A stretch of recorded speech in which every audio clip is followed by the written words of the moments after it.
Movie शुरू होती है तो हमें ये सीन दिखाया जाता है कि समुंदर से कुछ अजीबोगरीब क्रिएचर्स निकलकर शहर की तरफ बढ़ रहे हैं और उन्हें पैरासाइट्स का नाम दिया गया है। फिर हम एक आदमी को देखते हैं जो कि अपने कमरे में सोया होता है और उनमें से एक पैरासाइट रेंगता रेंगता उसके कान के अंदर चला जाता है। वो आदमी बहुत तड़पता है और उसके बाद फिर से नॉर्मल होकर सो जाता है। अब हमें एक लड़का दिखाया जाता है जिसका नाम शिनची था। वो रात को अपने कमरे में हेडफोन्स लगाकर गाने सुन रहा होता है। वो पैरासाइट उसके कान में घुसने की कोशिश करता है लेकिन उसे घुसा ही नहीं जाता। अब वो उसके नाक के पास चला जाता है। शिनची को खारिश होती है तो वो समझता है कि वो कीड़ा है, तो वो उसे पकड़कर दूर फेंक देता है। वो उसको मारने के लिए आगे बढ़ता है लेकिन तभी वो पैरासाइट उसके हाथ पर काट कर उसके हाथ के अंदर चला जाता है। तभी उसकी मॉम भी वहां पर आ जाती है तो वो उनसे कहता है कि देखें, मेरे हाथ में कुछ चला गया है। और जब उसकी मॉम उसका हाथ देखती है तो वो बिल्कुल ठीक होता है। अब अगली सुबह हमें दिखाया जाता है कि शिनची नाश्ते की टेबल पर बैठा होता है तो उसे अपने हाथ में बहुत अजीब फील होता है। और फिर दूसरी तरफ हमें वो आदमी दिखाया जाता है जिसके कान में स्टार्टिंग में एक पैरासाइट चला गया था। वो अपनी बीवी के सामने आकर खड़ा होता है और अपना मुंह खोल लेता है। उसका मुंह बहुत ही खौफनाक और बहुत ही बड़ा था और वो अपनी बीवी का सर अपने मुंह में लेकर अपना खौफनाक मुंह बंद कर लेता है और ये सब उसी पैरासाइट की वजह से हो रहा था। फिर हमें शिनची दिखाया जाता है जो कि स्कूल जाते हुए रास्ते में अपनी दोस्त से मिलता है। वो भी उसमें काफी अजीब हरकतें नोट करती है और जब वो स्कूल पहुंच जाता है तब भी उसके साथ बहुत कुछ अजीब हो रहा था, जैसे उसके राइट हैंड में काफी पावर आ गई हो। वो घर आता है और अपना हाथ काटने की कोशिश करता है लेकिन उसका हाथ मूव करने लगता है और उसे रोकता है। और फिर हम देखते हैं कि उसका हाथ एक क्रिएचर में बदल गया है और वो शिनची से बातें भी कर रहा था। फिर हम देखते हैं कि वो शिनची की बुक्स भी पढ़ा करता था और उसका लैपटॉप भी यूज किया करता था क्योंकि वो इंसानों के रहने के तरीके जानना चाहता था। जब इसने शिनची की बॉडी में घुसने की कोशिश की थी तो शिनची ने इसे आगे जाने से रोक लिया था, इसलिए अब ये सिर्फ राइट हैंड में ही था और उसी हाथ को कंट्रोल कर रहा था। ये अपना नाम मिकी बताता है और कहता है कि तुम मुझे कभी मत काट क्योंकि मैं तुम्हें कुछ नहीं कहूंगा, तुम मेरे होस्ट जो हो।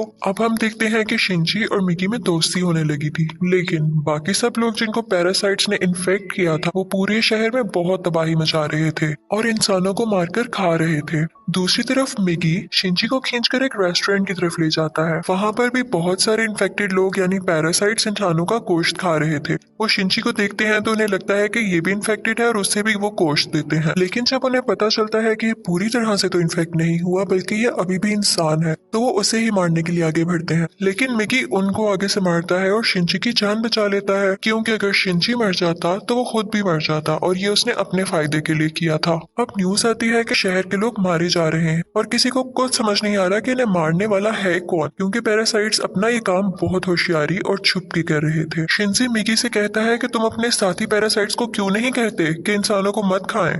तो मिकी उससे कहता है कि तुम भी तो सब्जियों और जानवरों के गोश्त को खाते हो, तो इसी तरह हम लोगों का खाना इंसान ही है, तो इसमें बुरी बात क्या है। अब मिकी को पता चल जाया करता था कि उनके आसपास कौन सा पैरासाइट है। तो जब शिनजी स्कूल जाता है तो वो उसे बताता है कि तुम्हारे पास एक और पैरासाइट, और वो कोई और नहीं बल्कि उसकी टीचर थी। वो टीचर जब शिनजी को देखती है तो उससे भी पता चल जाता है कि इन्फेक्टेड है, लेकिन वो कहती है कि तुम्हें मुझसे डरने की कोई जरूरत नहीं है क्योंकि मैं इंसानों को नुकसान नहीं पहुंचाना चाहती, बल्कि मैं उनके तरीके इसलिए पढ़ रही हूँ ताकि इंसानों जैसी क्वालिटीज हमेशा मुझ में रहें। वो उसे दो और पैरासाइट्स के पास लेकर जाती है, एक स्टूडेंट होता है और एक पुलिस ऑफिसर। वो बताती है कि ये पुलिस ऑफिसर मेरा हस्बैंड है और हमारा बेबी होने वाला है और वो बेबी बिल्कुल नॉर्मल इंसान होगा, तो हम भी इंसानों की तरह ही रहना चाहते हैं। हम किसी को नुकसान नहीं पहुंचाएंगे, किसी को सरेआम नहीं मारेंगे, लेकिन छुप के गोश्त खाना चाहते हैं। तो क्या तुम हमारा ग्रुप ज्वाइन करोगे? लेकिन मिगी इस बात को नहीं मानता। अब अगले दिन वही पुलिस ऑफिसर उन लोगों के पास आता है तो मिगी शिनची को बताता है कि ये हमें मारने आया है क्योंकि इसे पता चल चुका है कि उस दिन रेस्टोरेंट में हमने एक पैरासाइट को मारा था। और इसी के साथ वो पुलिस ऑफिसर इन पर अटैक कर देता है। अब मिगी और शिनची भी बहुत लड़ते हैं और इसको फाइनली मार देते हैं।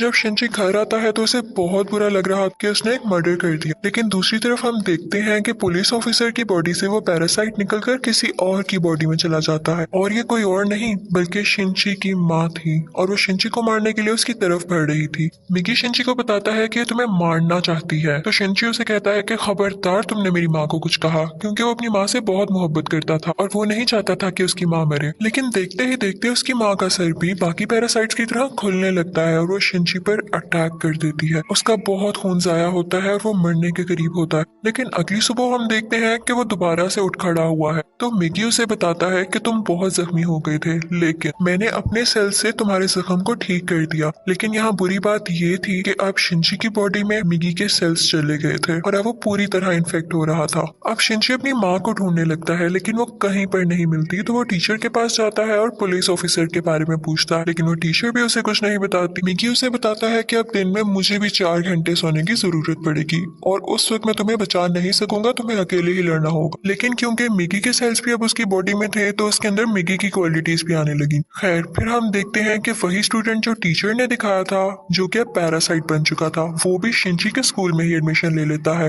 वो शिनची का दोस्त बनने का ड्रामा करता है, लेकिन आहिस्ता आहिस्ता सबको पता चल जाता है कि वो पैरासाइट है और फिर वो स्टूडेंट इन सब को मार देता है। इसके बाद वो शिनची की दोस्त को भी मारने भरता है, लेकिन शिनची अपने दोस्त को उठाकर बिल्डिंग से जंप लगा देता है। अब वो टीचर वहां पर आती है और वो चाहती थी कि स्टूडेंट मर जाए, क्योंकि इसकी वजह से उसका राज भी खुल सकता था। वो वहां पर ब्लास्ट करती है, लेकिन उसे कुछ नहीं होता और फिर पुलिस वहां पर आ जाती है, लेकिन वो पुलिस को भी मार देता है। अब मिगी शिनची को बताता है कि वो बिल्डिंग की छत पर है और शिनची दूसरी बिल्डिंग की छत पर जाकर उसे एरो से मार देता है। और उसके बाद वो टीचर के पास जाता है और उस पुलिस ऑफिसर का एड्रेस पूछता है, जो कि पैरासाइट था, और टीचर अब उसे एड्रेस दे देती है।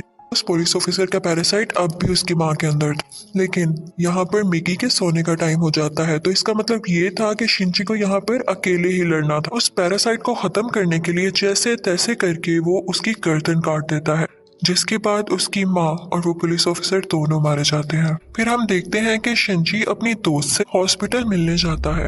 वो बातें कर रहा होता है कि मैं एक एक करके सब पैरासाइट्स को मार दूंगा, कि तभी हम देखते हैं कि कोई उनकी पिक्चर्स ले रहा है और वो कोई जासूस था। और यहाँ पर ही इस मूवी का पार्ट 1 खत्म हो जाता है और अब मैं आपको एक्सप्लेन करूंगी इस मूवी का पार्ट 2। अब पार्ट 2 में उस इंसिडेंट के कुछ महीनों बाद का टाइम दिखाया गया है, जब आर्मी को पता चल जाता है कि इस शहर में कोई पैरासाइट्स हैं जो लोगों पर अटैक कर रहे हैं और वो लोगों को बचाना चाहते थे। फिर वो जेल से एक सीरियल किलर को लाते हैं जो पहचान सकता था कि पैरासाइट कौन है और नॉर्मल ह्यूमन कौन है। उसके सामने एक एक करके लोग लाए जाते हैं तो वो सबको नॉर्मल कह देता है, लेकिन जब उसके सामने शिनची आता है तो वो सोच में पड़ जाता है और काफी सोचने के बाद कहता है कि ये भी नॉर्मल है। अब शिनची जब घर जा रहा होता है तो मिगी उसे बताता है कि हमारे बहुत पास एक पैरासाइट है, और वो पास की एक बिल्डिंग में जाते हैं जहाँ पर वो पैरासाइट एक इंसान का गोश्त खा रहा होता है। जब वो पैरासाइट शिनची को देखता है तो उसकी तरफ बढ़ता है, लेकिन मिगी इसे मार देता है। फिर अचानक उसे फील होता है कि जैसे उसके पीछे कोई है, और ये कोई और नहीं बल्कि वही आदमी था जिसने पार्ट 1 के एंड में शिनची और मिगी की पिक्चर्स ली थी। और फिर हमें शहर का मेयर दिखाया जाता है जो कि पैरासाइट्स की फेवर में बोलता और बहुत बुरा आदमी था, और वो टीचर भी उसके साथ मिली हुई थी। और अब हम देखते हैं कि उस टीचर का बेबी भी हो चुका था जो कि बिल्कुल नॉर्मल ह्यूमन था।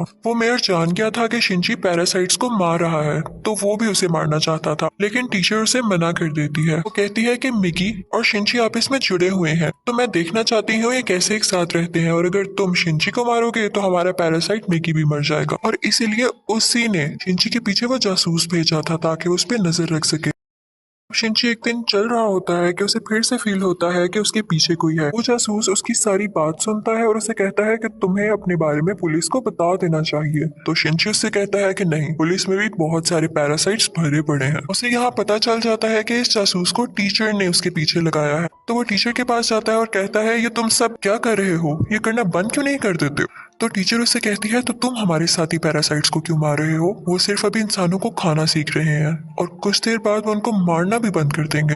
वो चुप हो जाता है और फिर जासूस के पास जाता है और उसे बताता है कि वो टीचर बहुत खतरनाक पैरासाइट है, वो किसी भी वक्त तुम्हें भी नुकसान पहुंचा सकती है, तो तुम उससे दूर रहो। लेकिन जासूस उसकी बात पर यकीन नहीं करता। अब अगले दिन वो जासूस उस मेयर से मिलता है। उसे शिनची की बात को टेस्ट करना था कि वो सच बोल रहा है या नहीं, तो इसलिए वो मेयर के रूम में वॉइस रिकॉर्डर लगा देता है, लेकिन मेयर को को इस बारे में पता चल जाता है और वो जासूस को मारने का हुक्म दे देता है कि ये अब हमारे लिए नुकसान बन चुका है। वो पैरासाइट को उसके घर भेजता है उसे मारने के लिए, लेकिन वो घर पे नहीं होता तो वो उसकी बेटी को मार देते हैं। अब दूसरी तरफ शिंची को मिगी बताता है कि तुम पर 5 पैरासाइट्स अटैक करने आ रहे हैं। अब उनकी तरफ एक आदमी बढ़ता है और उसी आदमी के अंदर वो 5 पैरासाइट्स थे।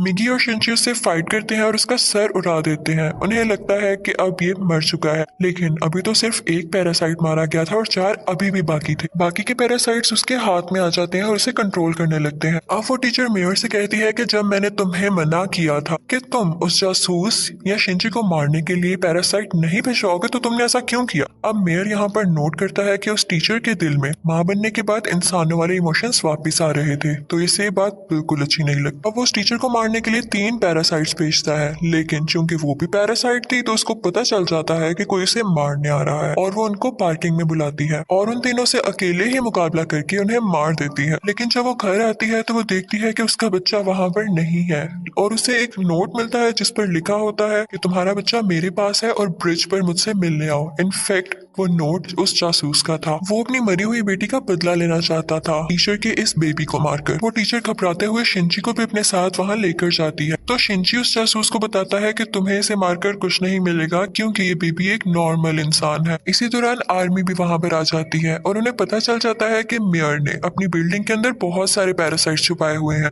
अब वो बिल्डिंग से एक एक करके लोगों को निकाल रहे थे और उनमें से जो पैरासाइट था वो उसको शूट करते जा रहे थे। सीरियल किलर भी वहीं पर था और फिर हम मेयर को स्पीच करता हुआ देखते हैं जो बता रहा होता है कि असली मॉन्स्टर्स तो इंसान है जो कि पैरासाइट्स को बिला वजह मार रहे हैं। तो वहां पर बैठे हुए आर्मी के सब लोग उसे शूट कर देते हैं जिससे उसकी डेथ हो जाती है। तभी वो सीरियल किलर चिल्लाने लगता है कि ये इंसान था, ये तो बस पैरासाइट्स का साथ दे रहा था। लेकिन जब वो पीछे मुड़ के देखते हैं तो वही आदमी उनके पीछे खड़ा होता है जिसके अंदर 5 पैरासाइट्स थे। सब उसे शूट करते हैं लेकिन उसे कुछ नहीं होता। फिर हम देखते हैं कि जासूस उस बच्चे को फेंकने ही वाला होता है। टीचर जब ये देखती है तो अपने बच्चे को बचाने के लिए उसे मजबूरी में पैरासाइट बनना पड़ता है। वो अपना एक हाथ निकालकर जासूस की चेस्ट में घुसा देती है जिसकी वजह से सबको पता चल जाता है कि वो एक पैरासाइट है। पुलिस उस पर मुसलसल शूट करने लगती है और वो जान गई थी कि अब उसकी जान नहीं बच सकती, तो वो अपना बेबी शिंची को पकड़ाने आती है। जैसे ही वो बेबी शिंची को पकड़ाती है बहुत ज्यादा गोलियां लगने की वजह से उसकी फौरन डेथ हो जाती है। यहाँ पर शिंची को अपनी माँ भी याद आने लगती है और उसमें इंसानों वाली फीलिंग्स दोबारा से आने लगती है। अब पुलिस शिंची को अपने साथ इन्वेस्टिगेशन के लिए ले जाती, लेकिन साथ ही उन्हें खबर मिलती है कि उस पैरासाइट ने जिसके अंदर 5 पैरासाइट थे आर्मी को मार दिया है। तो शिंची फौरन से कार लेकर वहां पे जाता है और वही पैरासाइट उसकी कार को रोककर उसका एक्सीडेंट कर देता है। अब वो जंगल में चला जाता है और मिगी से कहता है कि जब तक तुम मेरे साथ हो उसको पता चल जाएगा कि हम कहाँ हैं, तो तुम मुझसे अलहदा हो जाओ प्लीज। इसी के साथ वो पैरासाइट फौरन वहां आ जाता है और उन पर अटैक करने लगता है। अब क्योंकि शिंची और मिगी की काफी दोस्ती हो चुकी थी तो मिगी अपनी कुर्बानी दे देता है, यानी अपनी जान सेक्रीफाइस कर देता है, उसकी बॉडी से अलग हो जाता है और शिंची को वहां से भाग जाने का कहता है और मिगी को वो पैरासाइट मार देता है, जिस पर शिंची काफी उदास हो जाता है और फिर अपनी दोस्त के घर की तरफ जाता है। वो उसका बहुत ख्याल रखती है। वो लेटा होता है कि एकदम देखता है कि उसके बाजू में से मिगी का एक और हिस्सा ग्रो कर रहा है और ऐसा इसलिए हुआ क्योंकि जब मिगी ने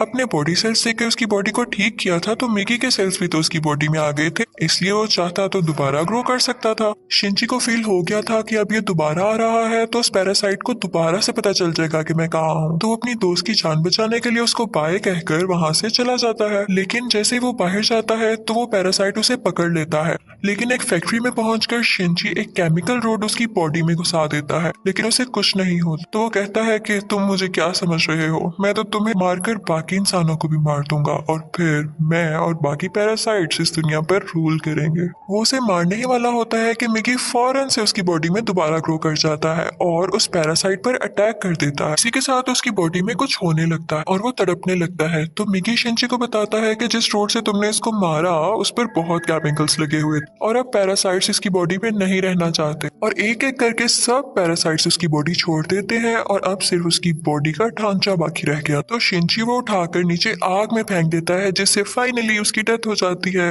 अब हमें काफी दिन बाद का टाइम दिखाया जाता है जब सब कुछ नॉर्मल हो चुका है। तो मिगी शिंची से कह रहा होता है कि अब जैसा कि इस दुनिया में कोई भी पैरासाइट नहीं रहा तो हमें भी साथ नहीं रहना चाहिए, मैं तुमसे अलग हो जाऊंगा। लेकिन शिंची उसे मना कर देता है तो मिगी खुद ही अपने आप को खत्म कर लेता है और शिंची का हाथ वापस से अपनी फॉर्म में आ जाता है, जिस पर वो काफी उदास हो जाता है और मिगी को मिस करने लगता है। अब हम देखते हैं कि काफी टाइम गुजर गया है और शिंची और उसके दोस्त अच्छी जिंदगी गुजार रहे थे और वो उस टीचर के बेबी से भी मिलने जाया करते थे कि अचानक हम देखते हैं कि वो सीरियल किलर वापस आ गया था और वो शिंची के दोस्त को किडनैप कर लेता है। वो उसके कान में कहता है कि असली मॉन्स्टर इंसान है, लेकिन शिंची की दोस्त उसे कहती है कि असली मॉन्स्टर तो तुम हो, तुम लोगों को मारते हो। तो इस बात पर वो सीरियल किलर उसको बिल्डिंग से नीचे धक्का दे देता है, लेकिन शिंची फौरन से जाता है और अपना हाथ लंबा करके उसे बचा लेता है और यहाँ पर उसे फील होता है कि उसकी मदद यहाँ पर मिगी ने की है और यहाँ पर मूवी फाइनली खत्म हो जाती है, यानी पार्ट 2 भी। Thank you for watching.